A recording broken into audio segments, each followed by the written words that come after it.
Bienvenue dans cette vidéo, on va voir ensemble 3 plateformes où il est indispensable que tu sois si tu fais de la location courte durée. Je m'appelle Florent, je suis entrepreneur et investisseur depuis bientôt maintenant 4 ans. J'investis principalement sur les villes de Marseille, en région parisienne et à Bordeaux. À ce jour, j'ai près d'une trentaine de biens et je me suis spécialisé en location courte durée. Sur cette stratégie, j'ai près d'une quinzaine de biens et à travers ces vidéos, j'essaie de te partager toute mon expérience et les connaissances que j'ai accumulées en immobilier. Donc je voulais voir avec toi si tu t'apprêtes à te lancer en location courte durée ou si tu en fais déjà, quelles sont les plateformes indispensables où il faut absolument que tu sois présent si tu veux avoir une bonne visibilité pour pouvoir attirer des clients, attirer des voyageurs qui vont réserver tes appartements en location courte durée. Avant de rentrer dans le vif du sujet, tu peux également me retrouver sur les réseaux sociaux en cherchant Florent Richard et sur Facebook en cherchant Florent RCD. Également, si tu apprécies cette vidéo, laisse-moi un petit pouce, abonne-toi à la chaîne et actionne la petite cloche pour être informé des prochaines vidéos que je vais publier sur ma chaîne. Donc dans cette vidéo, je vais te présenter 3 plateformes de réservation. 3 plateformes où il est indispensable que tu sois présent en location courte durée. La première est certainement la plus connue lorsque l'on parle de location courte durée, c'est bien évidemment Airbnb. Airbnb est vraiment la grosse machine en location courte durée. Elle brasse un nombre de réservations et un nombre de logements très important et en a fait vraiment son cheval de bataille. Airbnb est vraiment spécialisé dans ce type de location, dans la location courte durée à la nuitée. À ses débuts, la plateforme se voulait très conviviale entre ses hôtes et les voyageurs. D'ailleurs, comme je viens de le dire, sur Airbnb, plutôt que de parler de clients comme on va plutôt l'entendre dans l'hôtellerie ou sur les autres plateformes, sur Airbnb, on parle plutôt de voyageurs. Et c'est ce côté convivial qui a fait son succès au début. Il y a eu ensuite beaucoup de personnes qui ont compris et vu l'opportunité que représentait de louer son logement sur Airbnb. On parle des résidences principales, que ce soit loué à la chambre ou intégralement lorsque l'on part en vacances, des résidences secondaires, mais également des résidences locatives à l'année. Et ce qui a donné malheureusement un côté très amateur à la plateforme à ses débuts. Avec une difficulté d'avoir des logements de qualité, puisque tout le monde s'y est lancé un petit peu rapidement, sans réfléchir. Petit à petit, Airbnb a voulu se professionnaliser en ouvrant des catégories d'appartements, comme par exemple celles destinées aux professionnels, où pour en faire partie, il faut avoir un certain nombre d'équipements dans son appartement. Notamment un fer à repasser, une planche à repasser, une connexion internet. Aujourd'hui, ce sont des équipements qui paraissent standards pour proposer son appartement en location courte durée, mais je te l'assure, ce n'était pas le cas avant. Airbnb a également rajouté, pour faire partie de la catégorie professionnelle, avoir une entrée autonome ou une arrivée possible 24 heures sur 24 avec une conciergerie, avec un accueil et également une note de 4,7 sur 5 minimum pour faire partie de cette catégorie. C'est-à-dire que si tu as tous les équipements mais que ta note moyenne est en dessous de 4,7, ton appartement ne pourra pas faire partie de la qualité professionnelle puisque Airbnb considérera que tu n'as pas les prérequis, que ton appartement ne présente pas les qualités nécessaires pour faire partie de la catégorie professionnelle. Donc Airbnb cherche à se détacher un petit peu de cette image low cost en créant ces catégories et incite les autres à proposer des logements de meilleure qualité s'ils veulent faire partie de ces catégories. Il y a bien évidemment d'autres statuts, comme par exemple le statut super hôte, apportant notamment une très bonne visibilité sur la plateforme lorsque l'on a, mais ce sont des critères assez stricts qu'il est difficile d'avoir et qu'il est difficile de maintenir dans le temps. Puisque pour être super hôte, Airbnb impose d'avoir des notes supérieures à 4,8 sur 5, notamment de ne pas avoir d'annulation, ou en tout cas pas plus d'une annulation par an, et un certain autre nombre de critères qui te font qu'il est très compliqué lorsque tu fais de la location courte durée à l'année de conserver ton statut de super hôte. Airbnb a également créé des catégories de biens, donc comme je viens de t'en parler, la catégorie professionnelle. Depuis quelques mois, on a également la catégorie Airbnb+, qui sont des appartements qui ont été vérifiés par Airbnb et qui présentent un niveau de qualité supérieur à la moyenne. Et également, dans cette démarche de qualité, si tu as de trop mauvaises notes, donc généralement en dessous de 4,5, de manière trop longtemps ou trop répétitive, Airbnb pourra aller jusqu'à désactiver ton annonce. Concernant la désactivation, ça peut aller de quelques jours à une désactivation permanente si tes notes sont vraiment trop basses. Donc finalement, tout un système permettant de filtrer les appartements en fonction des attentes des voyageurs. Les autres l'ont bien compris et ont tendance du coup à se professionnaliser dans leur activité. Il y a plusieurs années, il suffisait d'acheter un lit et un vieux canapé pour louer sur Airbnb. Aujourd'hui, ce n'est plus suffisant, il faut proposer plus de services, plus de qualité si tu veux louer ton appartement toute l'année avec des bons taux de remplissage et à des bons tarifs. Tu dois donner envie aux voyageurs de réserver ton appartement plutôt qu'un autre, puisque comme la concurrence s'est accrue, le voyageur a maintenant le choix de réserver l'appartement qu'il veut. Donc ça passe par exemple par de belles photos, une belle description de ton appartement et de l'environnement, ainsi qu'une bonne communication entre toi et le voyageur. Avec la crise du Covid-19, Airbnb se lance également dans la location de longue durée. Donc Airbnb, avant qui était plutôt spécialisé dans les locations de très courte durée et moyenne durée, marche un petit peu sur les plates-bandes d'autres plateformes en attaquant le marché de la location longue durée. Donc on sent bien la réelle volonté d'Airbnb de proposer plus de qualité dans ses services et surtout que Airbnb propose des avantages qu'aucune autre plateforme ne propose. La seconde plateforme qui est tout aussi indispensable est Booking.com. C'est un mastodonte de la réservation d'hôtels, mais la plateforme est également ouverte aux meublés de tourisme. La clientèle n'est pas la même que sur Airbnb. Là où sur Airbnb on voit encore une clientèle un petit peu low cost qui cherche à discuter avec les hôtes, sur Booking.com, la clientèle est bien différente. De manière générale, les voyageurs étrangers ont des moyens plus importants sur Booking.com et il y a également une grosse clientèle professionnelle qui a l'habitude de passer par Booking.com, par cette plateforme pour réserver ses séjours professionnels. Et contrairement à Airbnb où tu vas encore avoir de la clientèle, des voyageurs qui vont te poser des questions avant de réserver, donc des fois pour avoir des renseignements, pour négocier le prix. Sur Booking.com, la démarche est complètement différente puisque les gens vont généralement d'abord réserver et ensuite te poser des questions d'ordre organisationnel. Cela est certainement dû au fait que sur Booking.com, la clientèle a l'habitude, s'attend plus à réserver chez un professionnel de l'hôtellerie, alors que sur Airbnb, la clientèle, les voyageurs savent qu'ils vont réserver auprès d'un particulier. Cela peut avoir une petite conséquence qui a tendance à disparaître sur Booking.com, notamment les étrangers qui ne font pas vraiment attention à ce qu'ils réservent et pensent parfois réserver un hôtel alors qu'ils ont réservé ton appartement et lorsqu'ils arrivent, ils sont un petit peu surpris puisqu'ils s'attendent à avoir un accueil, une réception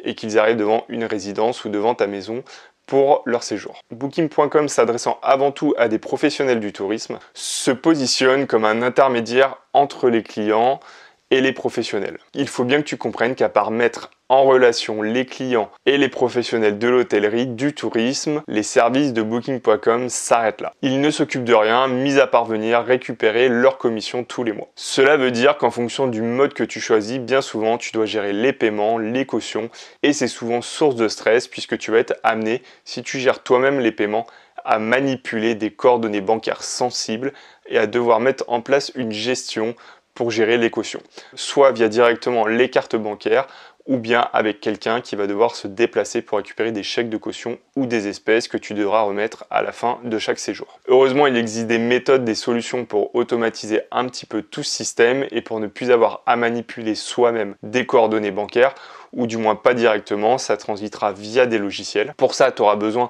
de ce qu'on appelle, de ce que les commerçants utilisent, des TPE, qui te permettront de débiter automatiquement les cartes et de pouvoir faire notamment des empreintes bancaires. Tu as également une deuxième solution, mais j'y reviendrai peut-être dans une autre vidéo, qui est de faire encaisser les réservations par Booking.com. C'est quelque chose que la plateforme a généralisé depuis plusieurs mois, mais sur chaque solution, il y a des avantages de gérer soi-même les paiements, également des inconvénients. Et il y a des avantages de faire gérer ça par Booking.com, mais également des inconvénients. Donc comme je te le disais, maintenant Booking.com propose des solutions partielles qui permettent de combler un petit peu ces problèmes, alors que ne rencontraient pas les professionnels de l'hôtellerie puisqu'ils ont tout un système de réservation interne, mais qui était un peu problématique, notamment pour des personnes comme toi, comme moi, qui faisaient du meublé de tourisme et qui n'ont pas tous un système de paiement, d'encaissement mis en place pour seulement quelques meublés de tourisme. Mais les solutions que Booking.com ne propose ne sont jamais complètes, comme la prise en charge de caution ou comme la prise en charge de la taxe de séjour.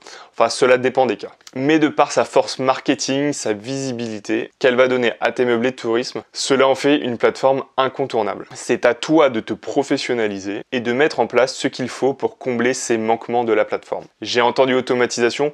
Oui, bien évidemment, ça passe par l'automatisation. L'automatisation peut t'aider exactement dans ce cas précis. La dernière plateforme, et pourtant elles sont nombreuses, les plateformes de réservation que je souhaitais te présenter, est Expedia. Expedia est également de plus en plus incontournable sur les plateformes de réservation, puisqu'elle commence à avoir une force de frappe très importante. Expedia a racheté des groupes spécialisés dans la réservation d'hôtels, d'hébergements en ligne, comme HomeAway. Là où est la force d'Expedia, c'est qu'elle te permet également de diffuser ton appartement, ton meublé de tourisme sur différentes plateformes sans que tu n'aies rien à faire. Donc en te mettant sur Expedia, tu es également présent sur HomeAway, sur Hotel.com et sur une multitude d'autres sites de réservation. Et ainsi, tu obtiens une très bonne visibilité. Alors, tu pourrais obtenir la même visibilité en passant par un channel manager et en connectant ton channel manager à différents sites de réservation.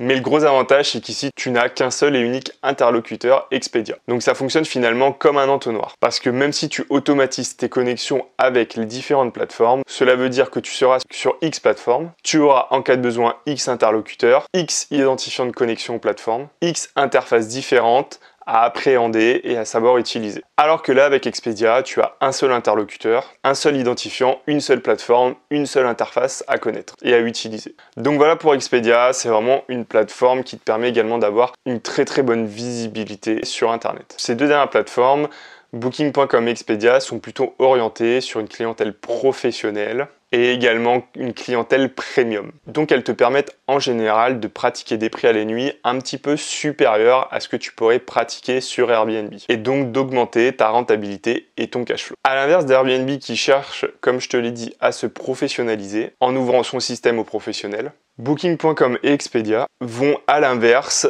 chercher ces petits loueurs indépendants depuis quelques années dont elles ne s'occupaient pas avant. Alors quelle que soit la plateforme, attention aux conditions particulières quand même, notamment en cas de surbooking, en cas d'annulation de l'hôte, qui peuvent coûter très cher d'une plateforme à l'autre. On parle d'une pénalité sur certaines plateformes à plusieurs centaines d'euros sur d'autres plateformes. D'où l'intérêt et l'importance d'avoir un channel manager pour manager tout cela, pour éviter les surbookings, les surréservations et ne pas avoir ce genre de situation à gérer. Alors si moi je devais en choisir deux parmi les trois plateformes que je viens de te présenter, ce serait sans aucun doute Airbnb et Booking.com. Airbnb pour son expertise sur la location courte durée et le nombre de réservations que cette plateforme brasse, ainsi que tout le système que Airbnb propose derrière, et Booking.com pour sa puissance marketing. L'un des gros avantages d'Airbnb dont je ne t'ai pas parlé, c'est sa simplicité d'utilisation et son service tout en un. Ergonomie, gestion des paiements, suivi des versements, gestion des cautions, assurance contre les dégradations, tout un système qui fait qu'il est facile et simple de proposer et louer son appartement sur Airbnb. Alors faut-il pour autant n'être présent que sur Airbnb ? Certainement pas. Dans le business, être dépendant d'un seul et unique client est toujours dangereux, donc il est très important que tu diversifies tes sources. Si jamais un jour l'un de tes clients te lâche, donc une plateforme ferme ton hébergement sur Internet, tu auras toujours le trafic qui proviendra des autres plateformes. Enfin, la dernière piste à développer serait peut-être un site de réservation personnel, mais utilisé d'une manière bien particulière. Car tu auras bien du mal à avoir la même visibilité avec ton entreprise qu'une entreprise qui est, elle, spécialisée et qui a une très grosse puissance marketing que tu n'auras pas tout seul dans ton coin. Donc voilà, j'ai terminé sur la présentation des trois plateformes où il est indispensable que tu sois présent en location courte durée. Donc tu as la première, Airbnb, qui est vraiment le spécialiste de la location courte durée, qui propose un service tout en un, qui est vraiment intéressant. C'est ce qui en fait vraiment son atout, le point fort d'Airbnb, c'est le service tout en un, le fait qu'il soit spécialisé dans la location courte durée, mais pour autant il ne faut pas se reposer sur cette unique plateforme. Il est très important d'avoir minimum 2 voire 3 plateformes. La seconde plateforme c'est Booking.com, donc le gros mastodonte de la réservation d'hôtels en ligne. Les avantages c'est que tu as une clientèle un peu plus premium et une grosse clientèle professionnelle également qui passe par Booking.com, et la dernière Expedia qui est un petit peu la plateforme montante et qui a une force marketing, une force de visibilité qui est très importante, puisque en te mettant uniquement sur Expedia, ton appartement sera diffusé sur de multiples canaux sans que tu aies besoin de les gérer. Tout fonctionnera comme un entonnoir, toi tu récupéreras tout sur Expedia qui sera connecté à ton channel manager avec les autres plateformes en parallèle pour te permettre de les gérer facilement et éviter tous les désagréments que tu peux avoir avec notamment les surbookings, les annulations et toutes les contraintes que tu peux rencontrer en meublé de tourisme. Comme tu l'auras compris, sur Booking.com, il est nécessaire de mettre certaines choses en place. Tu peux faire gérer les paiements directement par Booking, mais tu auras des inconvénients, notamment tu ne pourras pas gérer tout ce qui est caution et des fois au cas par cas il y a des petits soucis avec la taxe de séjour où tu peux le gérer toi-même, mais ça demande une mise en place d'une automatisation, d'un petit peu de temps pour mettre cette automatisation en place. Et donc c'est là que tu comprends également l'intérêt de l'automatisation lorsque tu souhaites diffuser ton appartement sur de multiples canaux. Alors comme je te l'ai dit, ça passe par le Channel Manager, mais pas uniquement, ça passe également par des séquences de mails, des séquences de messages, un pricing bien réfléchi sur l'ensemble des plateformes pour que tout soit géré harmonieusement. Et également, il faut savoir que les plateformes ont des commissions bien différentes d'une plateforme à l'autre et donc que l'automatisation te permet de gérer un petit peu tout ça pour pas que tu sois finalement perdant sur une plateforme ou sur l'autre parce que l'une des plateformes propose une commission plus importante que par exemple Airbnb. Donc voilà, c'est fini pour cette vidéo, j'espère que tu l'as appréciée. Si c'est le cas, laisse-moi un petit pouce, abonne-toi à la chaîne et actionne la petite cloche pour être au courant de mes prochaines vidéos. Tu peux également me retrouver sur Instagram en cherchant Florent Richard ou sur Facebook Florent RCD.